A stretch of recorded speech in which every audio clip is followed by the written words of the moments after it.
Well, thank you for coming. It's been a little bit of a whirlwind for me. Haven't been on a recruiting circuit for quite some time, but it's really a tedious process when you think about how this thing really goes about, especially the recruiting part of it when the kids come to campus with their families, and there's a lot of people that in this administration have done a wonderful job.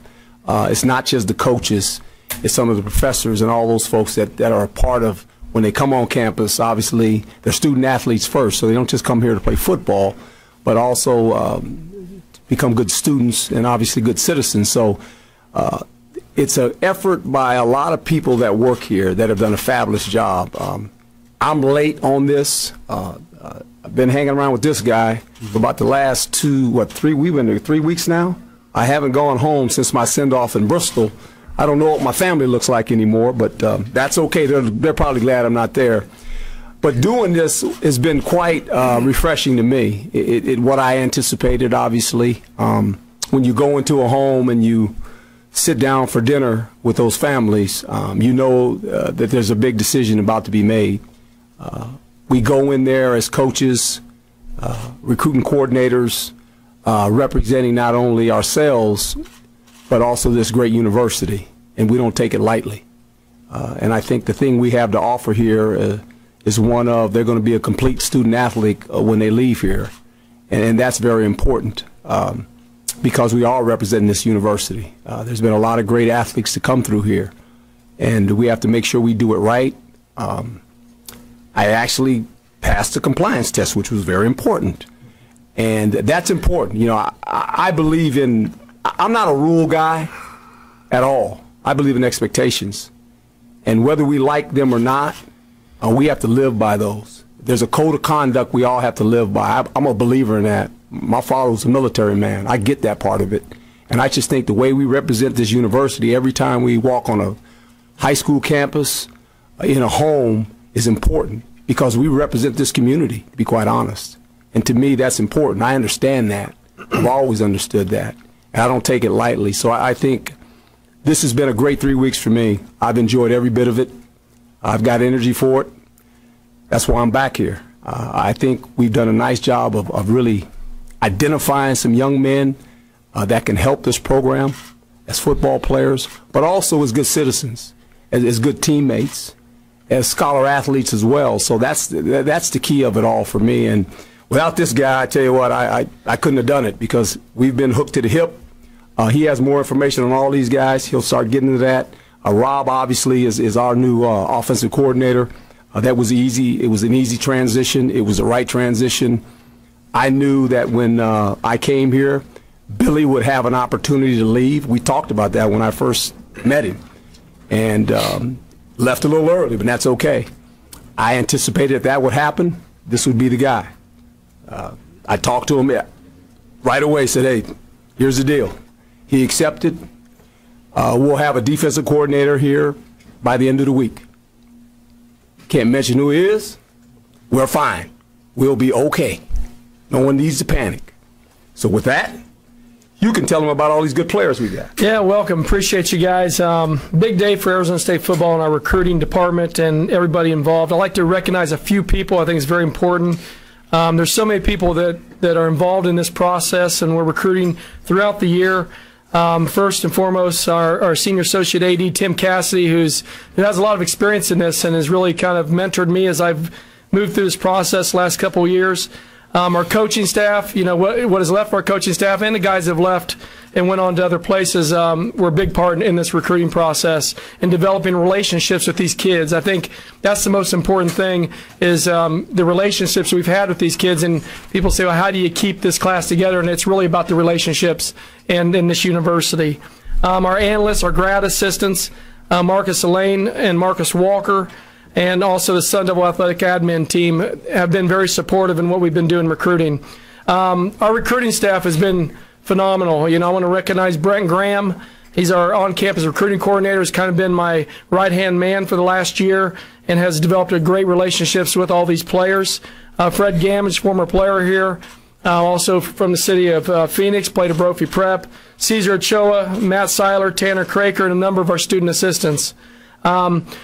The academic staff here, the support staff, led by Gene Boyd, Courtney Skipper, and Jacob Blum, and the rest of their staff, have been important when we're bringing these young men on our campus with their families to be able to show them what we offer here at Arizona State in terms of an academic career. They were great in setting up the professors. We had an academic team of professors. We just started with Kevin McGraw. He's one of our professors here and has done an outstanding job of assembling a large group of professors that are able to meet with our students and our student athletes, prospects, and also their parents on Saturday mornings for breakfast on their visits. So I want to thank them. Our championship life component, again led by Gene Boyd and Alonzo Jones, has been great. Not only what we're going to do for them here at Arizona State while they're here, but once they graduate and leave, preparing them for the future to be better men, fathers, and husbands and fathers. I think that's important. Our strength staff, our nutrition staff, our athletic training staff, they're all part of what we're doing. Jerry Garcia in athletic training, Jerry Neely and Eric Bowman, what they do in our equipment staff with our Adidas, our three-stripe life, showing the recruits what it's going to be like to play here and how they're going to be geared up. They've been outstanding. And then, last but not least, our admin assistants, Laura Borp and Joe Adams. They're the ones that do a lot of the legwork and all of our travel and all of our visits and making sure these guys are taken care of. But so I want to thank those people. And going on to our players and our signed players, I thought it was a great day. We had 12 guys committed. We got 11 of the 12 signed. I think that's very important for what we're doing here. The loyalty these kids had throughout the process has been great.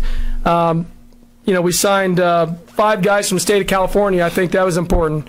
We signed 4 guys from the state of Texas, 1 from Arizona, and 1 from Louisiana. So very excited about that. One of the main guys, I think what we improved is we improved the back end of our defense, which I think is important. As you guys are aware of, I think it steadily has gotten better this past year, and then this coming year, we think we signed 2 big-time back-end players, and Dom Harrison from Blinn College. He's a Texas native, 6 foot, 185 pounds, is a press corner that can get after it. He's a good tackler. He's going to be a guy who can play in space. Expect him to come in and compete right away. He'll be here this spring. He's ranked the 3rd-ranked JUCO cornerback in the country. So we're really glad he's aboard. He's been committed to us for a long time and developed a relationship with him and his family. Great player. Taryn Adams from City College of San Francisco just committed to us, signed with us, ranked the 13th ranked JUCO corner in the country. Big-time physical kid, very athletic, great ball skills. He's a ball hawk, 7 interceptions this year, makes plays on the ball, has great eyes, great awareness, spatial awareness, and will help us in the back end. His dad actually played in the NFL, Sam Adams, so he's a big-time son of a former player, so he's got great genes, so he's fired up to be here. He's originally from the state of Washington, so both of those guys are going to help our back end. As you move to the high schools, I thought we did real well in California, and I think Coach Simon has done an outstanding job recruiting running backs, and I think, we're losing 2 great ones, but I think we're signing three great ones as well. Demetrius Flowers from Powerhouse in California, St. John Bosco, 5'11", 220-pound back. Very physical. Had an injury this year, so he cut out most of his season, but he's ranked the 5th ranked back in California. Over 1,000 yards and 21 touchdowns. Another great back out of the state of Texas, Brock Sturgis from Allen High School. He's a candidate for the Player of the Year in Texas. He'll be playing for a state championship this coming Saturday. Coach and I went into his home this past week, and what a great family. So, the kids that we're signing here are not only great football players, but they're great people, and I think that's important for our university to know that. Brock has 3,000 yards and 43 touchdowns over the past 2 years, so big-time back. A.J. Carter from Coach Simon's neck of the woods in Louisiana. He's almost at 4,000 yards, 3,900 yards, and 63 touchdowns in his career. He's a big back, 6 foot, 223 pounds. Chose ASU. His coach texted me this week and said, Coach, he chose you guys over the school here locally, and you know who that is. And that head coach was trying to get that young man, and Coach Simon's relationship with him was great. He come and visited last weekend with his mom, and he's the top back in Louisiana. So I feel that we really improved if you think about our offense this last year and who we lost, the majority we only lost 3 guys. 2 of those guys were running backs. So I think that we really reloaded the stable with that area. Another guy, an offensive tackle, Ralph Frias from Safford High School here in Arizona. Hometown hero. He's a big man, 6'6", 340 pounds. I think he has a ton of potential. Coach Slocum recruited him last year, went and watched him, watched his feet, watched him bend. We think he has a lot of potential in developing to a great offensive tackle. With with work of Coach Christensen's going to do with him in the offensive line. Really fired up about him. He's the third-ranked offensive lineman in Arizona. Really good feet for his size. We're excited about him. Defensively, Michael Mateus out of Katy High School. His team just finished the semifinals this past week. Sixth-ranked defensive end in Texas. He's a finalist for Mr. Football Award in Texas as well. I think what separates him from a lot of guys in that position is his intelligence. 4.1 GPA. He's already been admitted into Barrett Honors College, which is a huge deal for us. Not only getting a great player, we're getting a great student. This young man, is very athletic, and he can play a lot of different positions. He's 6'2", 230 pounds. We think he's going to probably put on 20 to 30 pounds and be a big-time pass rusher for us. And also he's going to be a guy that can stop the run in the Pac-12. Stanley Lambert out of San Antonio Marshall High School, 6'4", 215 pounds, and he's all of 6'4". He's number 11th ranked athlete in Texas. Stanley's got a high ceiling. This young man, is very long, played every position on the field except quarterback. I mean, he can play quarterback and offensive line. He's played running back, wide receiver, cornerback, safety. He's a kickoff returner. Had a number of kickoff returns for touchdowns. He's just an outstanding athlete. Rushes the passer. We kind of envision him being our devil backer in the future. He's got a lot of potential. I think with the coaching he's going to receive, the athleticism he has, and then getting him trained in the weight room, this kid's going to have a high ceiling. When it's all said and done, this guy could be one of the better ones on our class. Christian Laval, Mission Viejo, California, 6 foot, 220 pounds. Pound per pound, probably the best linebacker in California. He's the number 6 ranked linebacker in California. First team all Orange County. The kid has over 350 tackles in a 3-year career as a starter at Mission Viejo, which is a dominant program. So this young man is a very intelligent linebacker, knows the game, understands football, is a football junkie, knows everything about every player in California. I think he's critical to what we do in recruiting in California. So we're excited to have Christian Laval. Reggie Hughes, one of the most dynamic guys on our board from Calabasas High School in California, 6'1", 210 pounds, number 3 ranked linebacker in California. Had 19 sacks as a junior. Had an injury this year midway through. Didn't get to finish his season out. He'll participate in the offensive defensive All-American Bowl. He's a very twitchy guy. We envision him being a pass rusher, but he's a multiple position player. We could see him playing a strong safety, outside linebacker, possibly even an inside linebacker, but he's definitely a pass rusher. We expect big things from Reggie. And then Eli Doyle is a safety from Bishop Alemany High School in California, 6 foot, 190. We kind of envision him being a strong safety type. Last year we called her Spur, 11th ranked safety in California. Chose us over a number of Pac-12 schools. Was really one of the first guys to commit here and has been instrumental in being loyal to our program, and the relationship we built with him and all the parents of these players has been great. And it's been a blessing for me to be able to recruit these guys, and we're not done. We still have 10 more initial scholarships we're going to be able to offer. We'll sign a total of 21, it looks like. So at this point, with the coaching staff that Coach Edwards is putting together, we're going to go back in the next 6 weeks, within the 6 weeks, reevaluate who's available. We got a number of guys still on our board that we're currently recruiting, developing relationships with, and as we get this coaching staff solidified, I'm confident we're going to be able to attract some great players to this program and improve this class from what it already is. So I think it's a great day. We signed 11 of those 12 players. And again, I want to thank you guys for all being here and your support and what we're trying to do here. We're trying to build a Pac-12 championship team, and I think we're on a good start here in this December signing class. Thanks, Donnie. Coach, do you have a couple of comments before we take questions? I'm good. Go ahead. Coach Edwards? Yes, sir. What have your conversations been like with the group that's already in the locker room, the members of the team? The players? Yeah, well, I addressed them early, about 2 weeks ago probably, and told them to rest assured that when I first addressed them, I said there's not going to be that many changes. Well, lo and behold, we get a couple guys that become head coaches, right? And I said, so, okay, now what do you do, right?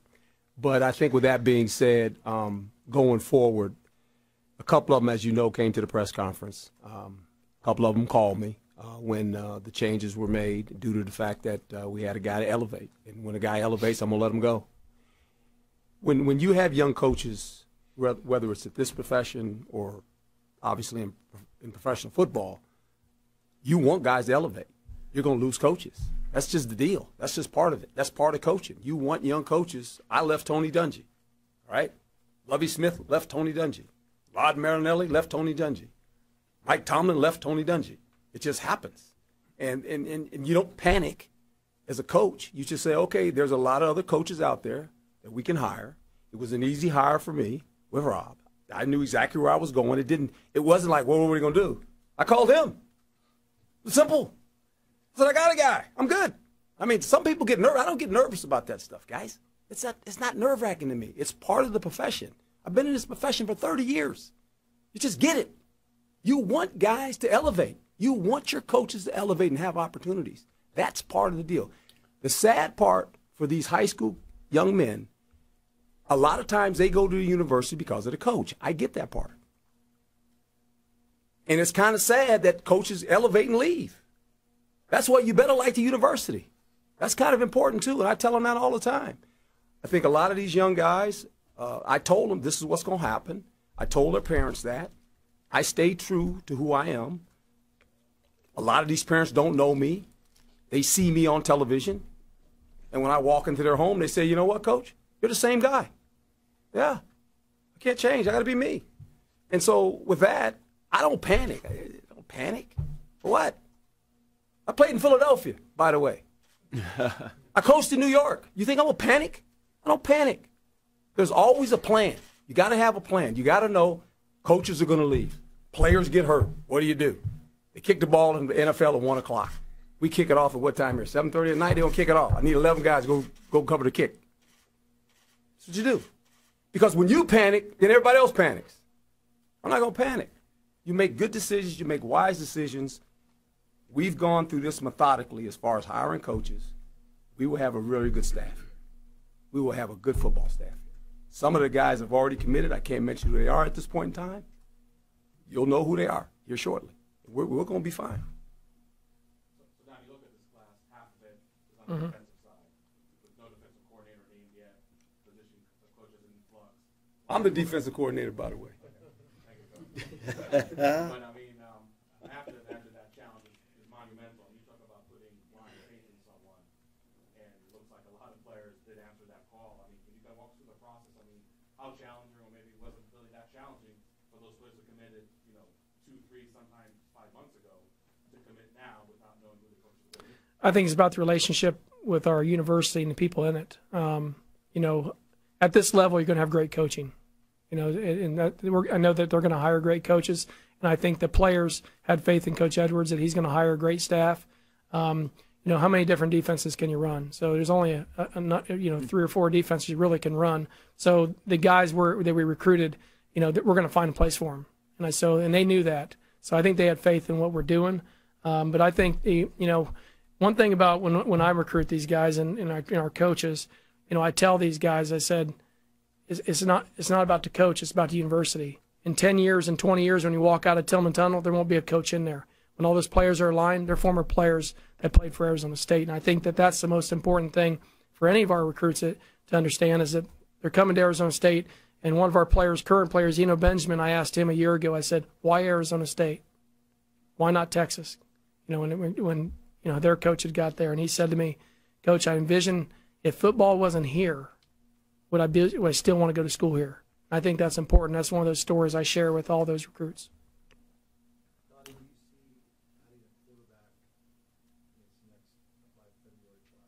I think that if there was a quarterback that fits us and that's available, that's a possibility. It's not a prerequisite or requirement. But I think if there was one that fit us and that was available.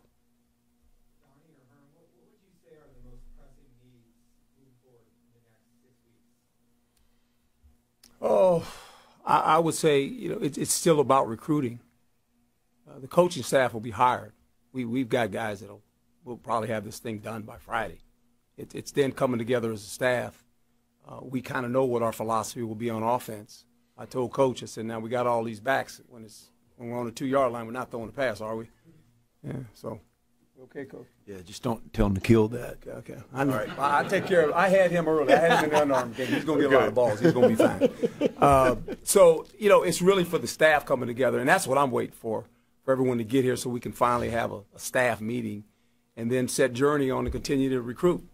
You know, that's our lifeblood. It's recruiting. You got to recruit players. And I think the longer I sit with Donnie and his guys, we're starting to formulate our DNA. You know, the kind of guys that I would like to be a part of this program. You know, scouting's about defining who you are, and we got to define who we are. I think we have a pretty good idea of who we are on offense. I think defensively, it might change a little bit.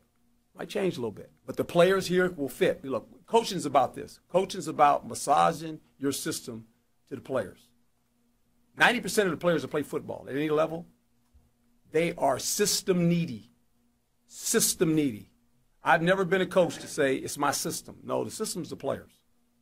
And when you have the players, it's up to you as a coach to massage your system so they can be successful. We've gone after some guys. You can see it right now. They've been defensive guys. Okay? There's a reason for that. And we're going to continue to go after some more defensive guys. And we'll get some offensive guys. But right now, you know, we went after some guys. We went after some guys in the back end that can help us. They can come in right now and play. We'll continue to do that. And so that's the philosophy right now of what we're trying to do. Yeah, you know, I think one of your questions were, you know, I think the emphasis on who we're recruiting, what we're going to do position-wise, you know, I think, you know, we're still recruiting offensive linemen. I think that's a priority for us. Also think, you know, if you're still recruiting your back end, trying to improve that as well. And if you can find a great interior defensive lineman, that would be a plus, and obviously a linebacker. So we're looking at the whole deal. We're going to find the best 10 players we can find that fit us and fit our systems. And like Coach says, he's going to adjust a system to his players, and I think that's important for these guys that are already committed. What did you enjoy most about recruiting these last few weeks? Just walking into the homes and watching the parents, the excitement in their eyes about their son making a big decision. One of the biggest decisions he's going to make as a student athlete of what university he's going to attend. We were humbled, and I was humbled by the fact that I was invited to their home. And I know what this is all about. I got recruited. In the days that I got recruited, you could take as many visits as you want. There was no limit. You could go anywhere you want, and I went on a bunch of them. Trust me. And eventually, you look at that child in the eye, like a young man in the eye, and you can see there's this joy, you know, that he's going to get to go to college and live out his dream of being a college athlete. Some of them want to go further than that, obviously. But how the parents are so thankful that whether it was us or anybody else would come in their home to recruit their son. I mean, it's a big day for a lot of people. Look, it changed my life. I mean, if I wasn't a good athlete, I was probably going to junior college. You know, it makes a difference. For a lot of these kids, you walk in their home and you realize this will be maybe the first person in their family to go to college and to receive a degree.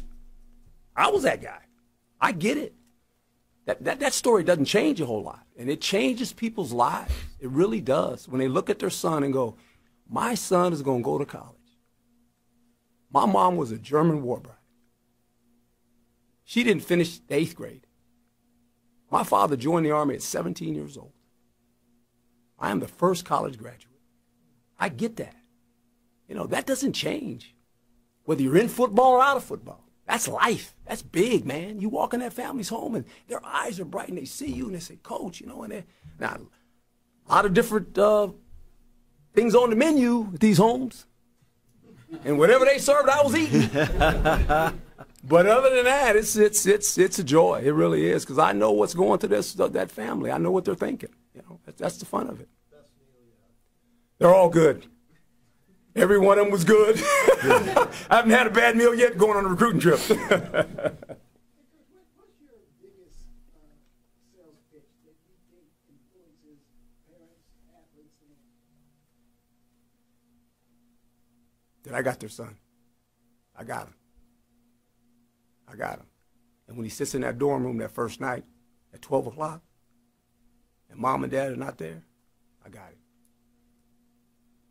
I told every parent, you have my phone number, and you call me.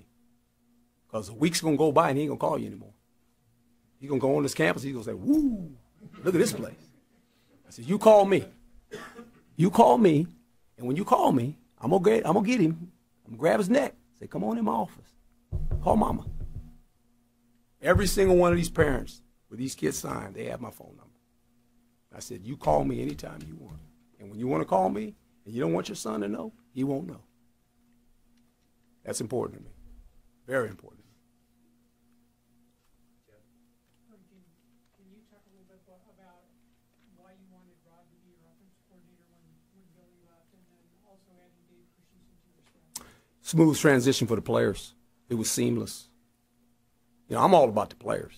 Our offense was really pretty good last year, and I understood that. And it was an easy transition. I've watched him from afar. Look, I met him when I went up to Cal and spoke to him, to the team. He was one of the coaches there with Jared Goff and those guys. I watched that. I watched that offense. I went to Cal before I went to San Diego State, by the way. Okay, so it was an easy transition for me. It was smooth for the players, you know, because you got something going good and you're going, all right. Look, I wanted to keep Phil, but I understood Phil had some health issues. You know, he's been away. Look, his wife was living in Texas for a whole year. You know, and he said, Coach, I can't. Fine, but this was easy. And so I think when you keep things in order, the players kind of go, we don't have to learn anything different, right? Defensively, hey, we're going to be who we are. I get that. We'll adjust. The coaches will have to adjust to the players. That's easy on defense. You know, we keep saying, well, who the coordinator is going to be, as Donnie said. I told all those kids, I said, you know, the guy you're talking to, he knows, I don't know a lot about football, a little bit. I think we'll be okay on defense.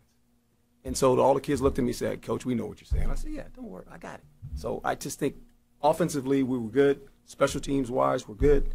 So maybe the faces changed on offense at certain positions. The system's in good hands with this man. That was easy for me. Know about him from afar. A lot of good things. He's been a head coach, obviously. Helped here last year. Did a lot of evaluation for these guys. And so that's another easy transition, especially with the offensive linemen. You know, he knows these guys. So they're comfortable. Say, this is the guy that's been here all year. He's been a part of this. So it's a smooth transition. When you talk about a coordinator that's been involved in the play calling, you got an offensive guy that's coached the offensive line, that has evaluated the offense. That's what he did last year. And he's been a coach. He's a ball coach. So it was smooth. It was easy. Anyone else? Good. All right. Thank you. It was easy. Thank you. Thank you. Didn't get any questions, man. Goodness gracious. I will say one thing about Dave, because we wanted to be very particular who we put in front of those kids. Like Coach was saying, it's all about the kids. About 10 years ago, I went and visited Missouri when I was a coach at another place because they had it rolling on offense.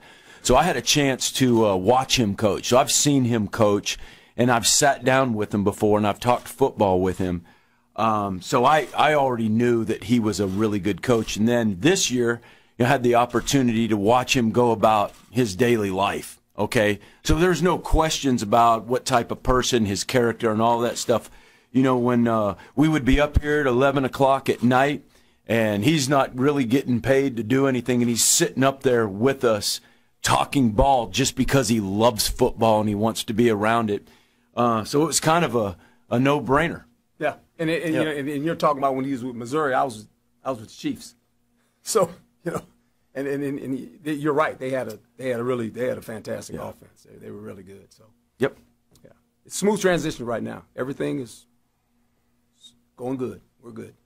What do you think just of this facility that you're coming in? You had a chance to look around the building more now since we saw you No, it's fabulous. There's no doubt about that. You can get everything you need done. You know, I'm a big believer in, and I understand that's for recruiting. You know, the facilities, the kids love the swag, they love all the stuff. I get all that. These buildings have never won a game. Buildings don't win games. Good players and good coaches win games. And I say that, I learned that from Tony when we were in Tampa. That old building we had, we said, first thing we said, it wasn't very nice. It was old. I mean, it's been there for ages. The meeting room was a locker room. Imagine that. Pro football. The meeting room was a locker room. We had to pull down the shade like this so you could put the film up there. And the first thing we said when we walked away, I was assistant head coach, we got to win in this building. We got to win here. We got to show the players buildings don't win. They help you, but they don't win. It's about the players and the coaches. That's who wins football games. But this is a great facility. I mean, if you walk in here as a student athlete, you can go to anyone in the country. This matches them all. And I've been to a bunch of them. Mm-hmm. And this is first class all the way. There's no doubt about it. You coach what I think is the deepest and most talented group in the conference. Yeah. But to have to leave that group to go be quarterbacks, now can you talk about that transition? Yeah, those are my babies, my boys. I put a lot of heart and soul into coaching those guys. So going to be a little bit slower with that hire because we got to find the right guy. Because those guys are talented. There needs to be some a couple guys need to mature in that group a little bit, So it's going to be very important who we choose to put in front of those guys. But one of the things I want to do a little bit more than maybe we've done in the past is we'll meet together a little more than what we have been. So we're all going to be able to speak the same language from quarterback to receiver, and we'll be on the field together, quarterback, receiver. So we'll be all right. I'll still have my hand in it. They're receivers.